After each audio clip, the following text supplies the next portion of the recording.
Let me start by saying John Kerry ought to give up comedy and fast. His comments, they were moronic, but I don't believe the military were their intended target. To me, I consider the man when I ascribe motive, and John Kerry, he passes the smell test. Much as Rush, Cheney, and the president love to speak for the military from some imagined position of experience, Kerry actually served our country and he put himself in harm's way. While Cheney, he's on record as saying he had more important things to do than serve in the military, and W's whereabouts still unknown during a National Guard stint during Vietnam, Kerry, he served this country and he served it with distinction. With all the white noise flying around, I want to try a radical approach here of injecting fact, not conjecture.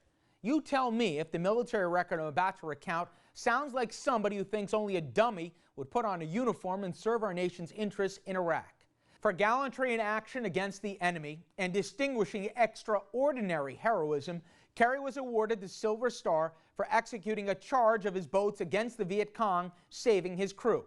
For heroic action in armed conflict with the enemy, Kerry was awarded the Bronze Star for returning into gunfire to rescue a fellow soldier who fell into the river and was being fired upon.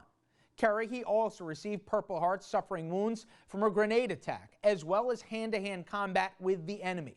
The point of all this isn't to relive 2004 and the Swift boat attacks, or even to defend John Kerry. It's to cut through the spin and embrace a funny little thing called context. Today, our president decided to have a public conversation with Rush Limbaugh where they had the nerve to call Kerry anti-military. Bush, as we know, already cut and run on his guard duty. How about Rush? I'm glad you asked. The bigoted junkie windbag, who, as you know, thinks that those with Parkinson's are just putting on a big show, he's got his own decorated military record. Try a 4F for a boil on the butt.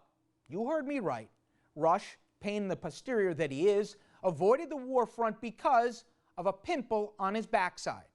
People, you are smart enough to decide what John Kerry really meant. Make up your own mind.